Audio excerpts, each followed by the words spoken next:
सब लोग जानते हैं, पूरे देश भर में किसान हो, नौजवान हो, युवा हो, मजदूर हो, सभी लोग मोदी जी के शासन में सभी लोग जो है परेशान हैं। और हम लोग सब लोग आप लोगों के बीच आए, अपनी बात रखने आए हैं कि जिस प्रकार से मुद्दे की बात होनी चाहिए। मेरा मानना है कि अगर समाज में अगर कोई सबसे बड़ा दुश्मन है तो वो बेरोजगारी है। नौजवान लोग पढ़ लिख के डिग्री लेकर के भी बेरोजगार है और लगातार मोदी जी के राज में बेरोजगारी दर जो है बढ़ता चला जा रहा है। हमने 2020 के चुनाव में वादा किया था कि अगर आप लोग हमको मुख्यमंत्री बनाइएगा तो 10 लाख नौजवानों को सरकारी नौकरी देने का काम करेंगे। लेकिन 2020 का जब चुनाव रिजल्ट आया तो बहुमत के लिए 122 चाहिए था। हम लोग बहुमत पार कर गए थे, लेकिन छल कपट से ये लोग 122 के जगह हम लोगों को 114 के आसपास रोकने का काम किया। आपकी सरकार बन गई थी, लेकिन छल कपट किया गया। किसी विधायक को 50 वोट से हराया गया, किसी को 12 वोट से हराया गया, किसी को 100 वोट से हराया गया, किसी को 500 वोट से हराया गया। 4 बजे के बाद गिनती बंद कर दिया था, फिर रात के अंधेरे में 12 बजे के बाद गिनती शुरू किया था। फिर भी सरकार बनी, हम विपक्ष में आए, हमें स्वीकार था, फिर भी हमने ठाना था कि बेरोजगारी मुद्दे को लेकर के हम लड़ाई लड़ने का काम करेंगे। फिर बाद में आप लोग तो माननीय मुख्यमंत्री जी को जानते ही हैं, हमको बताने की जरूरत नहीं है। आदरणीय लालू जी के पास आए, हमारे घर आए, उन्होंने कहा कि हमारे पार्टी के भाजपा वाला तोड़े था, हमारे विधायक लोग इनके नुभावा था, महाराष्ट्र में तोड़ दिया, पैसा से प्रलोभन से भाजपा वाला ऑपरेशन लोटस चला रहा था, झारखंड में प्रयास कर रहा था, कर्नाटका में किया, मध्य प्रदेश में किया। तब मुख्यमंत्री जी गिड़गिड़ाते हुए आए और हाथ जोड़ करके ऐसे ही माफी मांगे हमारे माता पिता से, हमसे बहुत बड़ा गलती हो गया, मोदी जी हमारे दल को तोड़ रहे हैं, लालू जी, राबड़ी जी हमको माफ कीजिए और फिर से आइए मिलते हैं और 2024 में भाजपा को रोकने का काम करते हैं।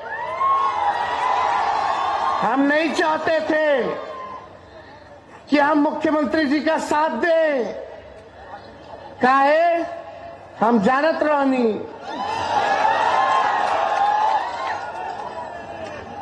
हम तो हाउस में पूछे भी भाजपा वाले के लोग, कह रहे मोदी जी का गारंटी इतना मजबूत गारंटी होता है, तो ये मोदी जी का गारंटी वालों कोनो गारंटी पा कि बिहार के मुख्यमंत्री फिर से पलटेंगे कि नहीं पलटेंगे, जरा बताओ। तो विधानसभा में सब भाजपा वाला चुप हो गया, कोई गारंटी लेने को तैयार नहीं। भाजपा का एक राष्ट्र प्रवक्ता बोलता है कि हम नहीं ले सकते उनका गारंटी। तो हम जान रहे थे, लेकिन देश भर के नेताओं का दबाव था, सब लोग चाहते थे कि भाई कुछ भी हो जाए लालू जी, अगर नीतीश जी सच्चे मन से आ रहे हैं तो आप उनको स्वीकार कीजिए, चाहे जो त्यागना हो, जो कुर्बानी देनी हो, दे करके देश को बचाने का काम कीजिए, देश के लोकतंत्र को बचाने का काम कीजिए, देश के संविधान को बचाने का काम कीजिए। यही एक शर्त था जिसके लिए हम और नीतीश कुमार जी साथ आए थे। 17 महीनों में साथ आए, हम उप मुख्यमंत्री बने और हमारा जो एजेंडा था, भले ही मुख्यमंत्री ना बने हो, लेकिन हमारा एजेंडा था 10 लाख नौजवानों को सरकारी नौकरी देने का। इन थके हुए मुख्यमंत्री से नीतीश कुमार जी थके हुए थे, उनसे हमने 5 लाख सरकारी नौकरी हमने दिलवाने का काम किया, नियुक्ति पत्र वितरण बंटवाने का काम किया और अभी और बहाली आने वाला है जिसका फाइल हम करके गए हैं, जो मुख्यमंत्री जी रोके हुए स्वास्थ्य विभाग का आने वाला है।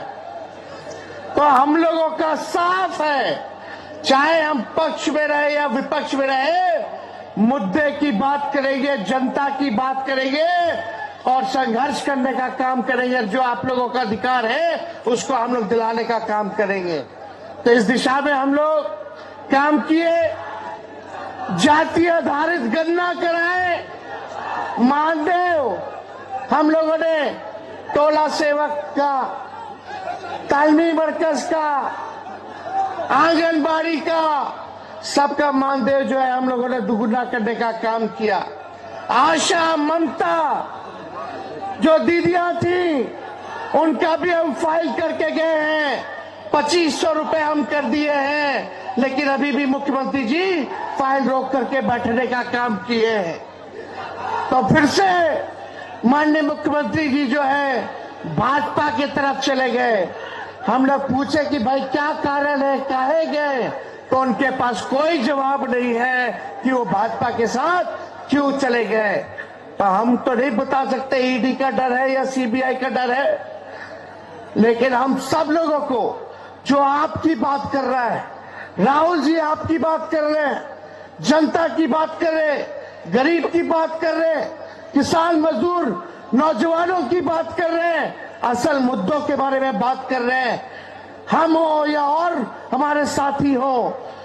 मोदी जी जवाब नहीं देना चाहते हैं कि क्यों नहीं किसानों का आय दुगुना किया, क्यों नहीं 2-2 करोड़ रोजगार बांटने का काम किया, क्यों नहीं हर एक के खाते में 15-15 लाख देने का काम किया, 22 तक सबको पक्का मकान देने का वादा किया था। अगर ये सवाल हम लोग पूछते हैं तो मोदी जी अपने सीबीआई, ईडी, इनकम टैक्स